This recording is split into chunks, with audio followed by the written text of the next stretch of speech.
Mazda 2 is still a strong option if you're looking for a quality supermini and has been usefully improved in recent times. Here we focus on the mild hybrid version, plus if you want full hybrid technology, the Mazda has a rebadged version of the impressive Toyota Yaris to offer you. It's the e-SKYACTIV-G mild hybrid range we look at primarily here though, based on a third generation DJDL series design that dates back to 2015 but is aging well. This model packs in some big car features into a pertly-styled body and features great real-world economy. It's still a real contender to the likes of the Corsa 208 and Polo.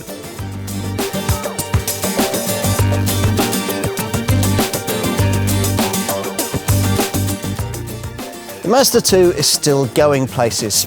Here we're going to look at the last update made to this third generation model. It's got quite a history to build on. The very first Mazda 2 sold 410,000 units between 2003 and 2007. The second generation model had a 7-year run at the market, but had already eclipsed its predecessor's total midway through 2010. Now, both cars owed a lot to Ford's strategic partnership with Mazda, effectively being rebodied Fiestas, which, as anyone who's ever driven a modern Fiesta will happily admit, is no bad thing. For the third generation version, this current car launched in 2015, Mazda went it alone. This Mark III Model 2 riding on its own SKYACTIV chassis technology, updated at the end of the decade with the mild hybrid e-SKYACTIV-G technology that features in the car today. The brand doesn't have a full hybrid engine in its portfolio, so has borrowed one from rivals Toyota, which is sold as the Mazda 2 Hybrid, but is essentially a separate product sold alongside this one. Our focus here, though, is on the mild hybrid model, usefully improved as part of a package of updates introduced in early 2023. Is it still a credible supermini contender? You'll need the usual thorough car and driving road test to find out.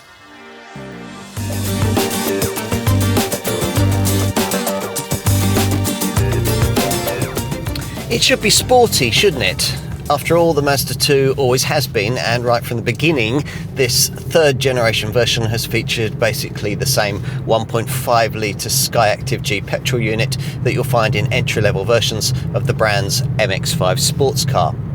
Since the end of the last decade, though, certain versions of this power plant have been embellished with electrical tech the MX-5 has never had, namely Mazda's M-Hybrid mild hybrid system, which you'll get with this engine, provided that you don't order it with its feeblest 75 PS output or have it paired with automatic transmission.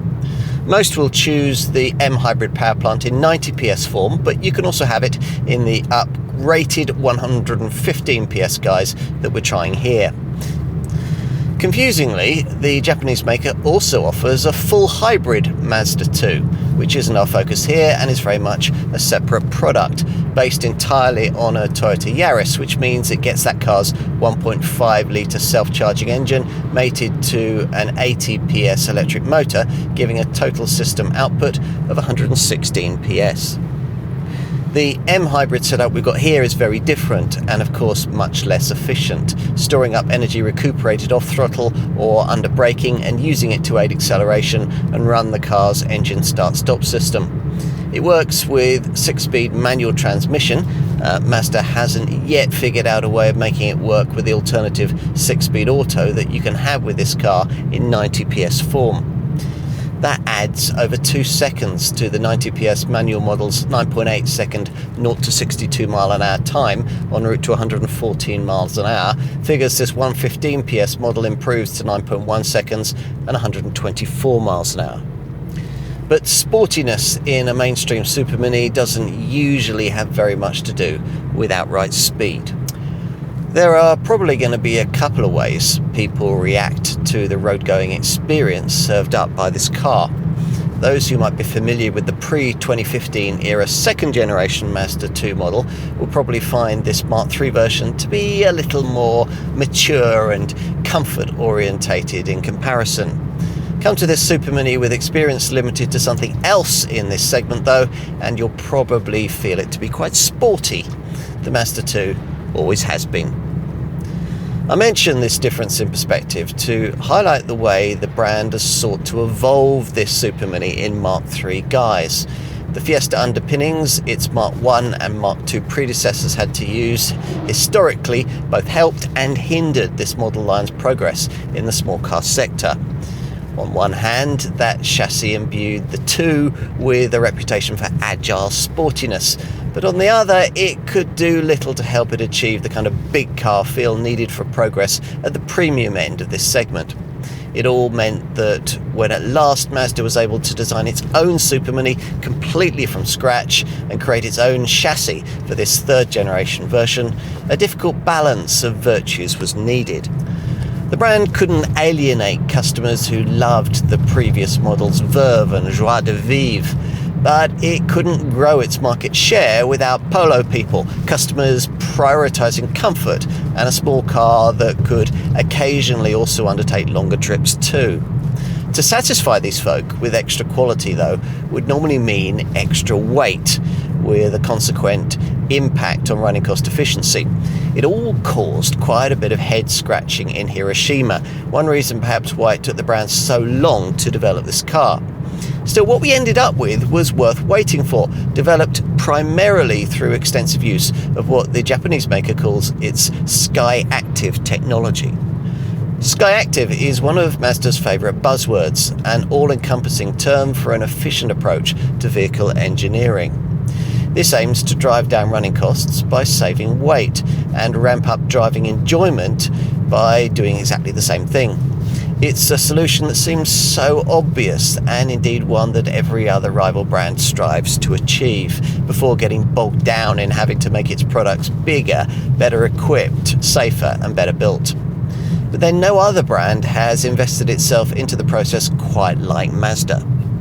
Integral to this Mazda 2's design philosophy is its e-SKYACTIV chassis, its e-SKYACTIV body, its e-SKYACTIV drive transmissions, and its two e-SKYACTIV engines, all of them with bulk trimmed to the minimum, bringing the collective result that this car is significantly lighter than most of its rivals. As a result, it'll accelerate more quickly, stop more sharply, corner more keenly. The suspension will be able to do its job more effectively, and you won't be exacting such a huge demand on the brakes, transmission and tyres. Hardly a marginal improvement then, but instead one you can really feel. Hustle through the bends, for example, and you'll notice how sharp the corner turn-in is, though it's rather disappointing to then find that when you take the car up on its invitation and try and throw it about a little, there's nothing like the feedback through the electric power steering that this car's Mark II predecessor used to give. Still, the compensatory gains this time round are many. Ride quality is excellent, and thanks to an uncommonly stiff chassis, this Mazda remains exceptionally nimble and agile for a model of its size.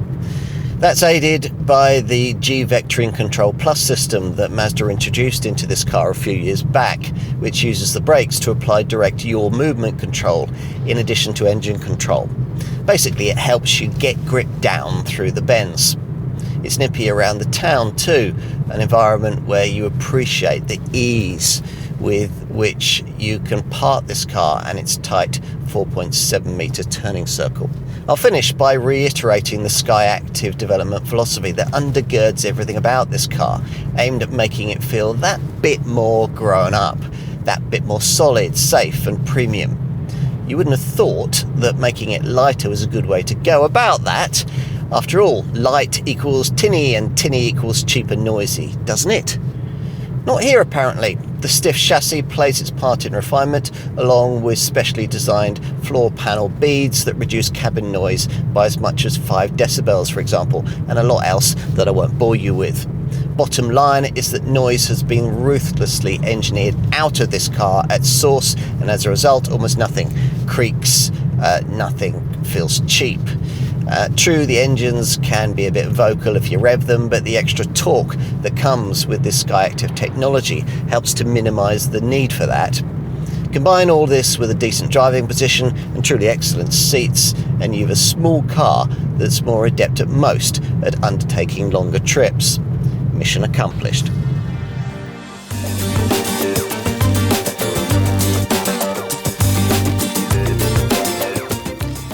The package of 2023 updates saw the first time that this third generation Mazda 2 had any really significant visual changes, though they're not especially far-reaching. It's detail stuff, really, building on the existing well-proportioned Kodo-style design. Spend big on your Mazda 2, and with this revised model you now get a more premium look. This top Homura Acca version features this gloss black roof plus gloss black door mirrors, a black shark fin roof antenna, and these 18-inch black and silver metallic machined alloy wheels. 15-inch rims feature at the base of the range. Otherwise, this profile perspective is much as it's always been with this third generation model, with upper and lower creases and a distinctive cab rearwards design that gives this car quite a purposeful, muscular look. The main changes to this updated model feature here at the front, where there's a restyled grille that sees the signature Mazda wing surround pass beneath rather than below the number plate, leaving space to accentuate the now sportier lower bumper trim. Additionally, to give a sharper look, the signature wing grille surround cuts into the leading edge of the headlight rather than passing underneath. The look of the grille itself will depend on the variant that you've chosen. With the most affordable variants, the lower section is covered by a large panel that has a small asymmetrically placed yellow accent tab just above. The panel will be either black or body coloured, depending on the paint choice you've made. That panel disappears if you opt for one of the two plusher Homura trimmed variants, like this one, which feature this black honeycomb grille with a red accent. Those accent tabs reappear again here at the back on this full-width black lower bumper moulding, yellow for the centerline and exclusive line variants, and as here, red for the two Homura models. As before, there's this neat roof spoiler, and the tail lights are embellished by a distinctive U-shaped lighting signature. But of course, as usual, it's what lies beneath all the stylised panel work that's really important.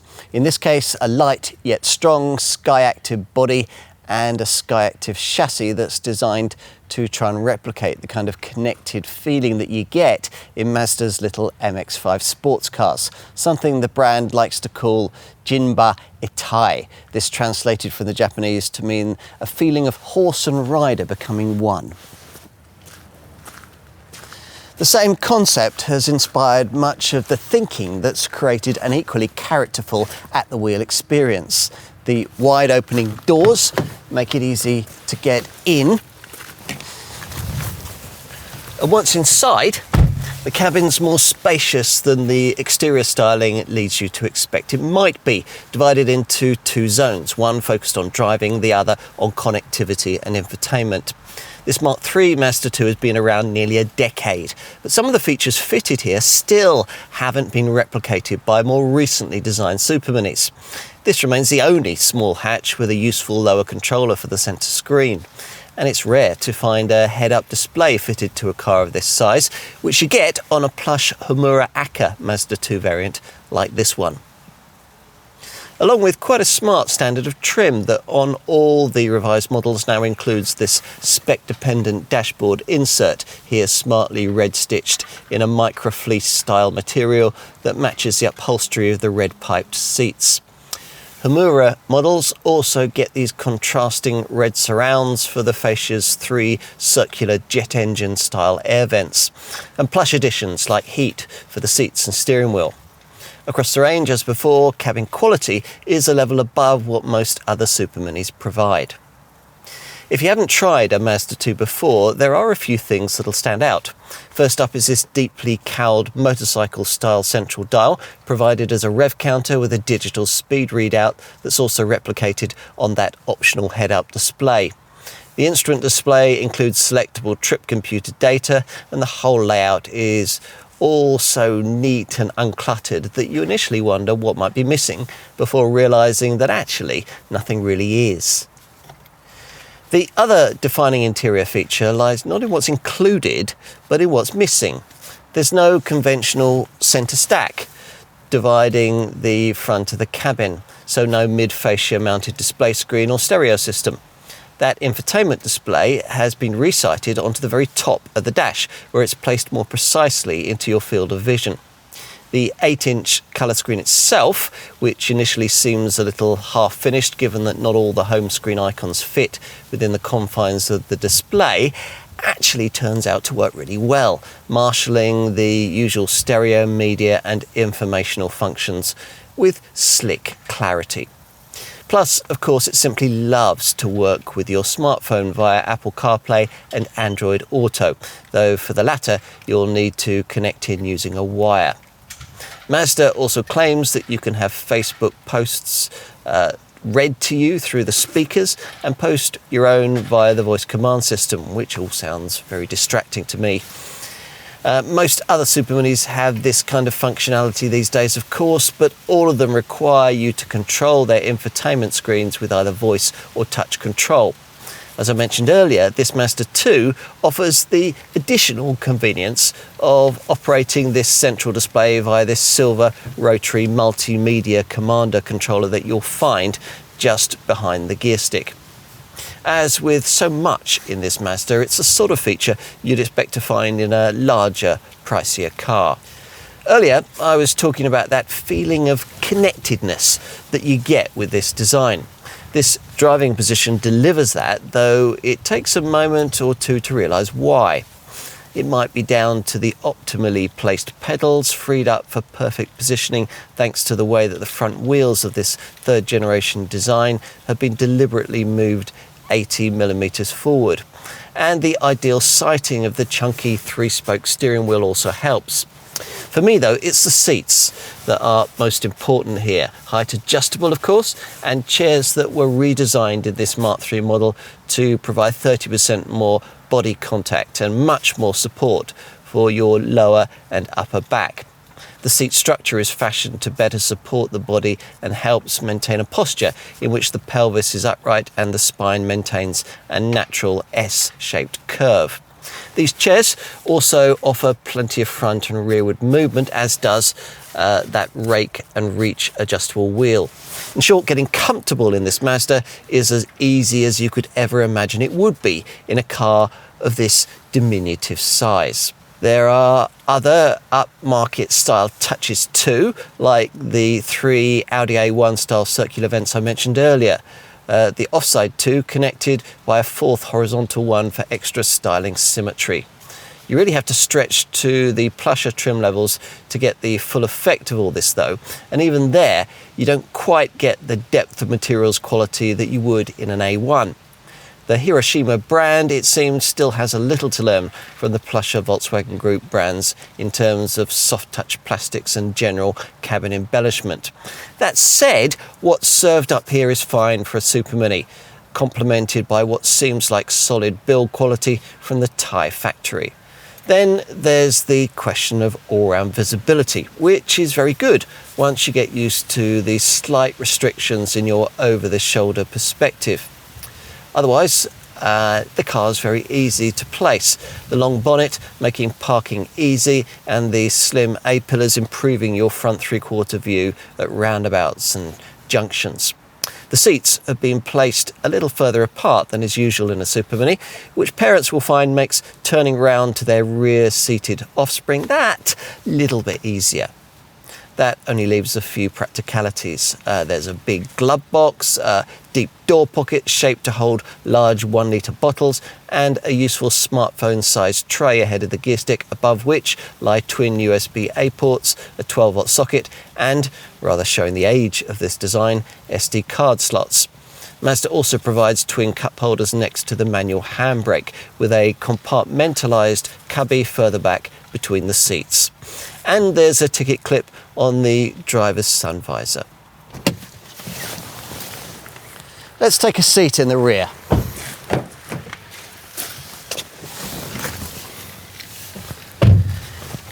It'll be just as squashed in here as it is in just about every rival supermini if you try and cram 3 full-sized adults in on longer trips. But at least thanks to a reasonable amount of wheelbase length, legroom's a little better than it usually is on a car of this size, with slim front seat backs featuring concave sculpting, also providing a little bit of extra room for your knees.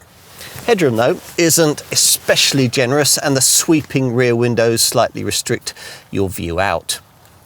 The centre tunnel's height makes accommodation of a middle-seated adult just about impossible, even if the restricted cabin width would have allowed it. And you do without door pockets and, rather meanly, a driver's side seat back pocket. But there are overhead coat hooks, and you've access to this compartment at the rear of this centre console.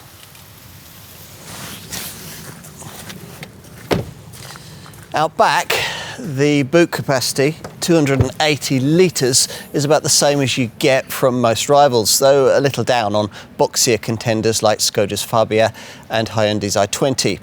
For reference, the Toyota Yaris-based Mazda 2 hybrid offers 286 litres. Now here, there's a high set sill and quite a drop from it, and there's no kind of adjustable height boot floor offered. At least the space you get is practically shaped. There's a useful 1,000mm gap between the wheel arches to ensure that Mazda 2 owners can easily cram in awkwardly shaped things like baby buggies. A little bit of extra compartmentalised space resides beneath the boot floor, but only because Mazda declines to offer any sort of spare wheel. So in the event of a flat tyre, you'll be stuck on the side of the road with a can of sealant. If you need more space, you can, as usual, push forward the 60/40 split rear bench. With the backrest flattened, you end up with a bit of an awkward step in the boot floor, but if you can negotiate that, then up to 960 litres of fresh air is available.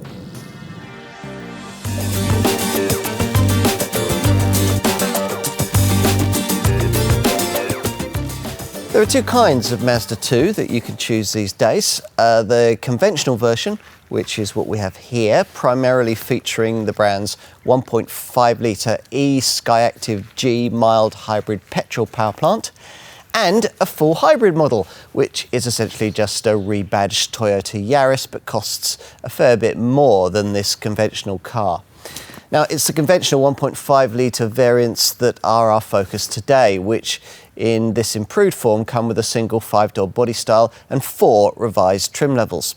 Mazda says the more affordable Centerline and exclusive line versions focus on a fun and casual nature, while the plusher Homura and this Homura Acca variant are supposed to give this car a sportier look and character. Prices, as we filmed in autumn 2023, started from just under £19,000 for the base-trimmed Centerline model with the entry-level 75 PS 1.5 litre petrol engine. But most customers are going to want this unit in the 90 PS mild hybrid form that we're trying here, for which you're going to need a starting budget of just under £20,000. You're going to need closer to £21,500 for a top-spec Homura Acca variant, like the one that we have here, which can also be had in the uprated 115 PS form we've chosen to test for this film. Though for that, you'll be paying close to £24,000, which is pretty close to the budget that you'd need for the entry-level version of the much more efficient Yaris-derived full hybrid model. That only comes with auto transmission. And with this conventional Mazda 2, you can get an auto too, though only with an unelectrified version of the 90 PS engine and only with either exclusive line or this top Homura Acca trim for around £1,500 more. To give you a value perspective, the prices being asked for this conventional Mazda 2 are pretty similar to what you'd pay for the segment sales leading Vauxhall Corsa and the Ford Fiesta, which was still on sale at the time of this film. And the prices undercut key rivals like Volkswagen's Polo, Hyundai's i20, Peugeot's 208 and Audi's A1 Sportback by around £1,000. You could save a fraction by opting for a Škoda Fabia, a little more by choosing a Citroën C3 or a Suzuki Swift, and a lot more by choosing a Dacia Sandero. Those are your primary segment options, and in the main you pretty much get what you pay for. We'd understand if, having considered all of those segment options and having tried this Mazda, you find yourself tempted by a Mazda 2. And if so, the deal might be sealed by a decent level of standard equipment. Is that what you get here? Let's see. All models come with auto-leveling LED headlights, rear parking sensors, auto headlamps and wipers, and heated power folding mirrors. Inside, all Mazda 2s get climate control air conditioning, cruise control with an adjustable limiter, leather wrapping for the steering wheel, gear shifter and handbrake, plus an auto-dimming rear-view mirror. As for media connectivity, well, across the range there's the brand's 8-inch Mazda Connect multimedia system touchscreen with its Multimedia Commander lower controller. That screen features 3D colour navigation, a 6-speaker DAB radio, wireless Apple CarPlay and wired Android Auto smartphone mirroring, and integrated Bluetooth. Using this display, you can access podcasts and audiobooks, use text-to-speech or an SMS email function, and access over 330,000 internet-based radio stations. What about the differences between the various trim levels? Well, base centerline trim is the only one that gives you the option of the entry-level 75 PS version of the 1.5 litre engine, which will save you around £900 over the 90 PS mild hybrid unit. Most Mazda 2 customers, though, are going to want to start their perusal of the range from mid-level exclusive line trim, which swaps the base model's 15-inch wheels for larger 16-inch rims and adds smart keyless entry, a reversing camera, rear privacy glass, chrome exhaust trim and signature LED daytime running lights. If you want more, then Homura trim is the next one up, identifiable by 16-inch black metallic alloy wheels, a black honeycomb front grille with a red accent at the back, and red piping for the black cloth upholstery. That only leaves this test car's top Homura Acca spec, distinguishable from a standard Homura model by its black roof, its rear privacy glass, its chrome exhaust trim and its signature LED daytime running lights, and the machined finish applied to its 16-inch black alloy wheels. Unlike with the Homura, you get smart keyless entry and the cabin upholstery gains part leather finishing. Plus there's heat for the front seats and the steering wheel. If you stretch to the Homura Acca with the uprated 115 PS engine we're trying here, you additionally get a colour active driving display.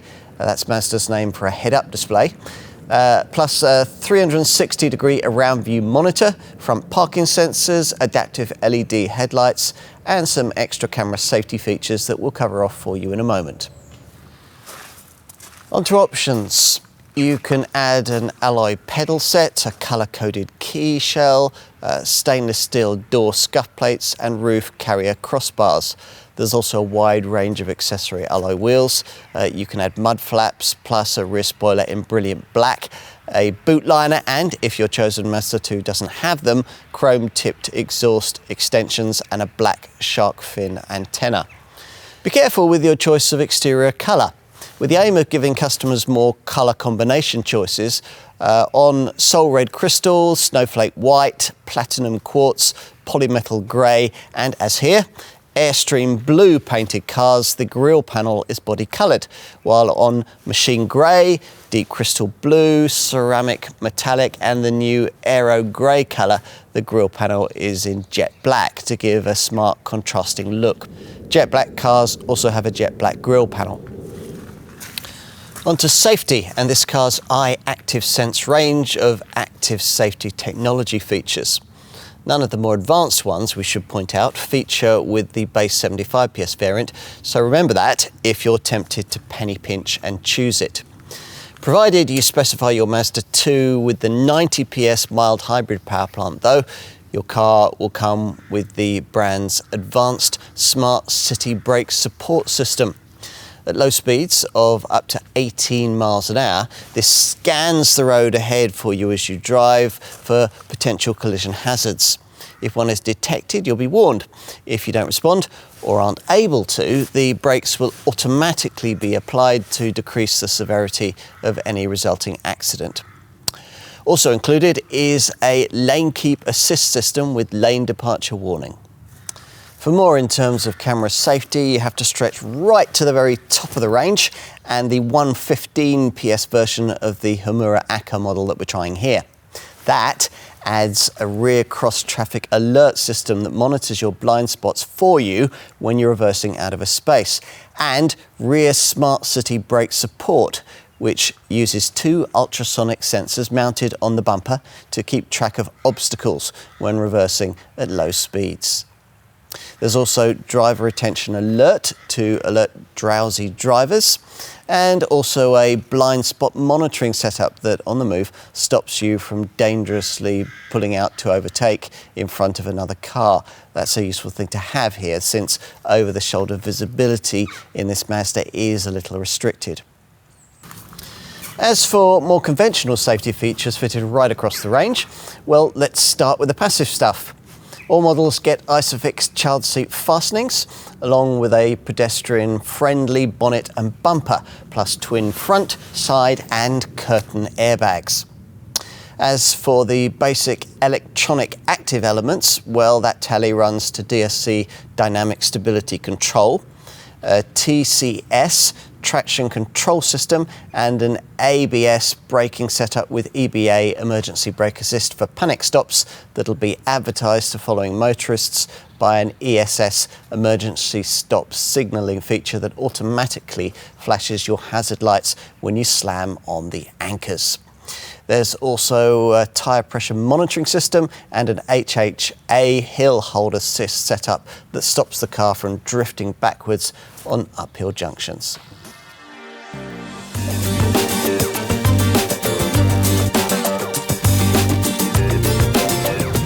Let's get to the figures, which for the 90 PS mild hybrid manual variant most will choose are pretty class competitive. 60.1 miles to the gallon on the combined cycle and 107 grams per kilometre of CO2. That's a huge chunk away from the figures you'd get with the Yaris-derived full hybrid version of this car, up to 74.3 mpg and up to 87 grams per kilometre. But by conventional supermini class standards, these readings aren't too bad. And don't fall massively if you get this engine in the uprated 115 PS form that we're trying here, which manages 56.5 mpg and 113 grams per kilometre. Though the figures do take a hit if you saddle a 90 PS unit with automatic transmission, which drops things down to 52.3 mpg and 122 grams per kilometre. Mazda makes much of the way its M-hybrid electrification system contributes to these stats, but actually the contribution isn't really very great, as is obvious when you consider the returns of the base 75 PS model, which doesn't have it. That manages readings that are only fractionally worse than this M-hybrid variant, 58.9 mpg and 109 grams per kilometre of CO2. But anyway, every little helps. The M-hybrid power plant works as mild hybrid systems usually do, recuperating energy when you come off throttle or brake, storing it in a capacitor, then using an integrated starter generator to use it to reduce load on the engine under acceleration and to run the engine start-stop system. And it's embellishing an engine that's already fundamentally efficient, which might be surprising given that it breaks from the mainstream supermini norm in using 4 cylinders and normal aspiration rather than 3 cylinders and a turbo. Mazda's position is that supermini engineering should actually be all about right-sizing rather than downsizing, a thinly veiled reference to the fact that for the most part, 3-cylinder turbo power plant technology is really all about getting spectacular results on the official EU economy cycle, rather than giving customers the real-world savings possible through economy and cleanliness you could actually realistically replicate in day-to-day motoring. If, for example, you were to ask the owner of the segment sales-leading Vauxhall Corsa 1.2 100 PS model, supposed to deliver 57.6 mpg on the combined cycle, what they actually get day in and day out, most will probably claim 50 miles to the gallon at best. that's not nearly so impressive, which is precisely the point that Mazda is trying to make. That's why the Hiroshima brand wants to pursue a more honest approach that involves focusing on getting more from conventional petrol power plants rather than developing completely new ones. The company bases its development around what it calls e-SKYACTIV technology, a program aimed not only at improving the efficiency of engines and transmissions, but crucially also focusing on lightweight design. This vitally important aspect has seen the engineers pore over this model in intricate detail, removing unnecessary bulk wherever they could find it. As a result, the Euro 6 engines, the gearbox and the chassis are all relatively light, hence a 1,158 kilogram curb weight that's one of the lowest in the class. Also helping with efficiency is the company's claim of a class-leadingly high compression ratio for its e-SKYACTIV-G petrol engines, something Mazda's worked on quite a lot in recent times. Since its initial launch, this mild hybrid engine's compression ratio has increased from 13.1 to 15.1, with the exhaust upgraded from a 4.1 to a 4.21 manifold, to a point where it now rivals a Formula One car in this respect. Now, all of that didn't mean much to me when I first read it, and it probably won't mean much to you either, so I better explain. A higher compression ratio means the engine has less in the way of mechanical stress. Now, that allows lighter weight materials to be used in building the thing, which in turn means that the finished vehicle will need less energy to move through the air. And no energy at all, of course, when it comes to a temporary stop, say at the lights or in traffic, for at that point, in this Mazda's case, an i-stop engine start-stop system, the fastest reacting setup of its kind on the market, will cut in, reducing fuel consumption by up to 10% all on its own. You'll be saving more energy under braking too than you would be in a comparable rival, thanks to Mazda's e-loop brake regeneration system. The name designates an intelligent energy loop setup that's able to harvest and then reuse significantly more energy than comparable systems. Anyway, enough on engine efficiency. What else might you need to know about the costs of running this car? Well, insurance groupings are slightly higher than the norm in this segment, but nothing to lose too much sleep over. The base 75 PS version is rated at Group 16E, while the 90 PS models rate at Group 18A in manual form or 14E as an auto. This top 115 PS variant is rated at Group 21A. This top model, by the way, has the worst depreciation record at just over 50% after 3 years and 36,000 miles, but even that's not too bad. The 90 PS mid-range Homura version manages almost 59%. Servicing is every year or every 12,500 miles. Mazda offers a 3-year service plan, which at the time of our test costs £699 and could be paid as a one-off or in regular monthly instalments.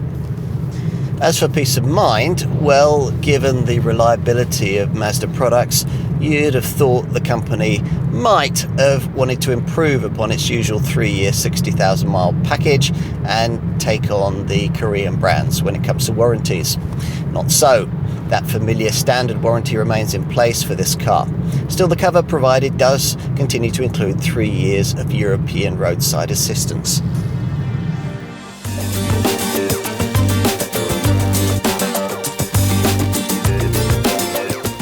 Good things often come in little packages. Here's one of them.